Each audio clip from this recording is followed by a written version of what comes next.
6 suspects, including a Frio County judge and 2 Pearsall City Council members, are facing charges of vote harvesting and tampering with evidence.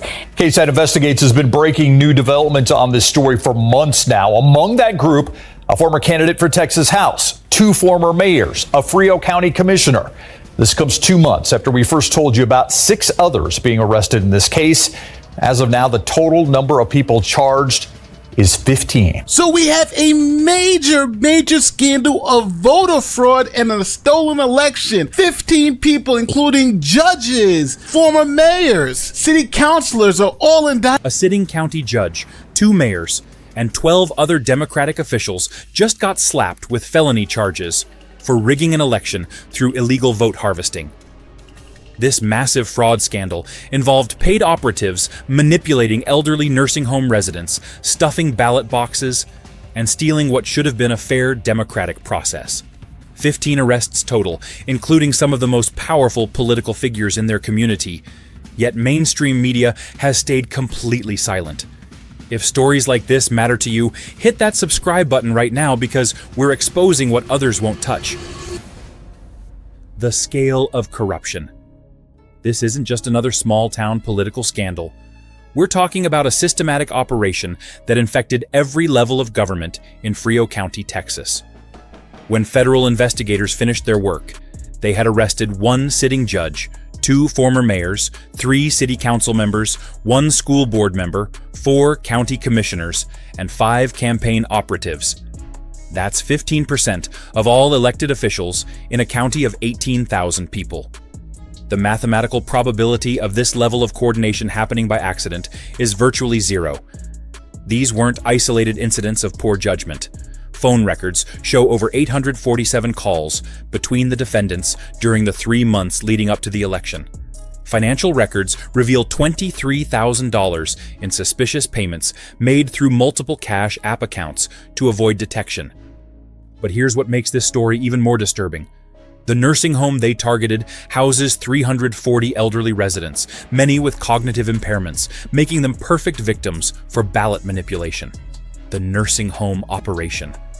Pine Hills Estate became ground zero for what investigators are calling the most sophisticated vote harvesting scheme in Texas history. Security footage reveals campaign operatives visited the facility 47 times during the 2-week absentee voting period. That's more than 3 visits per day. They weren't just collecting ballots, they were running a full-scale influence operation. Residents later testified that operatives would arrive with pre-filled sample ballots, claiming they were helping elderly voters understand their choices. Staff members reported seeing the same operatives in residents' rooms for hours at a time, often when family members weren't present. The facility's visitor logs show these weren't random visits. They followed a methodical pattern, targeting residents with no recent family contact first. Medical records indicate that 89 residents who hadn't voted in over a decade suddenly became politically active, with their ballots all supporting the same slate of candidates. But the most shocking revelation isn't what happened inside the nursing home. It's how the conspirators planned to cover their tracks. This night more, are you gonna get rid of all the taco signs here in Pearsall? Why would I do that? First of all, we in a community that is majority Hispanic. Culturally, everybody loves tacos. So you've been here for years. I'm coming to enhance the community. I'm not coming to take any jobs away. I am not coming to shut down and get rid of all the PD department. I'm here to make this community better. So the answer is no. What you've heard are lies. And people make up those lies because they have to do something to make me look bad. And so far, it's not. The cover-up strategy. Text messages seized by investigators reveal the defendants weren't just committing voter fraud. They had developed an elaborate plan to frame their crimes as civil rights activism. Internal communications show they prepared talking points about voter suppression and racial persecution months before any charges were filed. They established connections with national civil rights organizations, feeding them carefully crafted narratives about Republican prosecutors targeting Hispanic communities. The strategy was brilliant in its cynicism: wrap criminal activity in the language of social justice to make prosecution politically toxic. They even hired a crisis management firm from Austin to coordinate media responses, paying $15,000 to ensure their message stayed consistent across all platforms. WhatsApp groups named Defensa Legal and Protección Comunidad were created to coordinate their defense strategy, with detailed instructions on what to say if arrested. The most damning evidence comes from a recorded phone call where one defendant literally says, "If we get caught, we play the race card hard, make them look like the racists, not us." However, their sophisticated planning contained one fatal flaw they never anticipated: the digital trail they left behind. Despite their careful planning, these operatives made crucial mistakes that created an unbreakable digital evidence chain. Every illegal payment was processed through Cash App, Venmo, or Zelle, platforms that automatically generate permanent transaction records. The conspirators used 12 different payment apps, thinking this would hide their tracks, but investigators simply subpoenaed all of them simultaneously. GPS data from their phones shows the exact routes they took between the nursing home, post office, and election offices, creating a detailed timeline of their activities. Ring doorbell cameras from neighboring houses captured license plates and faces, providing visual confirmation of who was where and when. But the smoking gun came from their own smartphones, deleted text messages that were recovered through cloud backups they forgot existed. These messages contained explicit discussions about payment amounts, vote targets, and specific residents to focus on. One message thread, labeled Harvest Schedule, contained a spreadsheet with 127 nursing home residents' names, room numbers, and voting histories. Yet, the most incredible part of this story isn't the evidence they left behind. It's how close they came to getting away with it completely.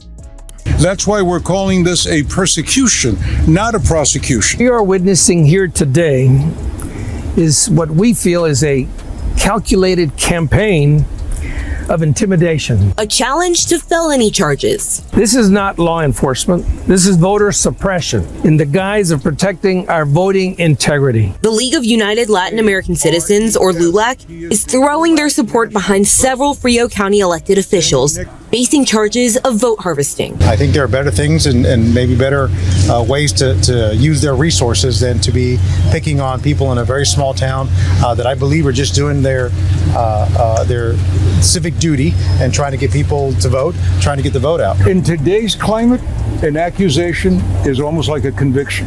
And that's the sad part. The harm has been done, the damage has been done, careers and lives have been destroyed. That is the trust. The razor-thin margins that exposed everything.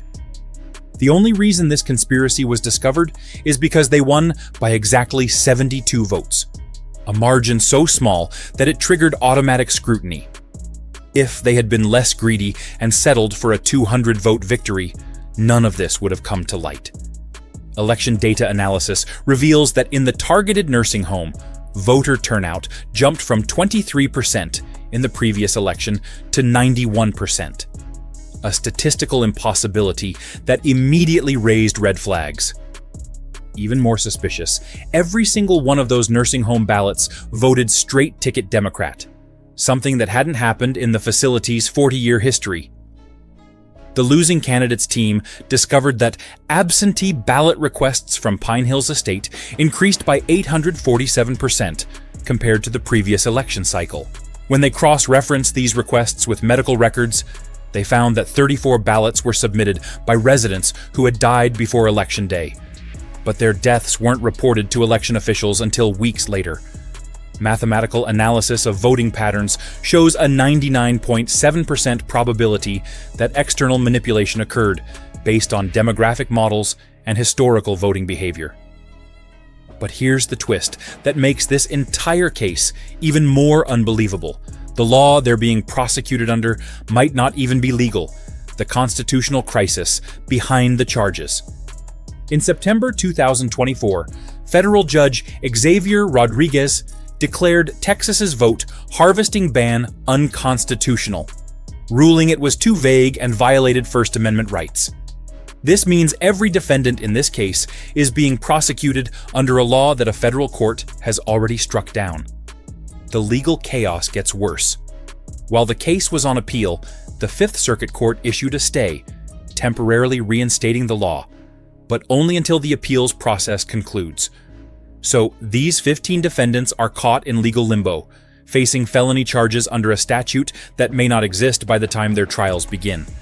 Their defense attorneys are arguing that prosecuting people under an unconstitutional law violates due process rights, creating grounds for dismissing all charges. The irony is staggering. The most clear-cut case of organized voter fraud in Texas history might collapse because legislators wrote the anti-fraud law too broadly. Legal experts estimate a 40% chance that all charges will be dismissed on constitutional grounds before any trial begins.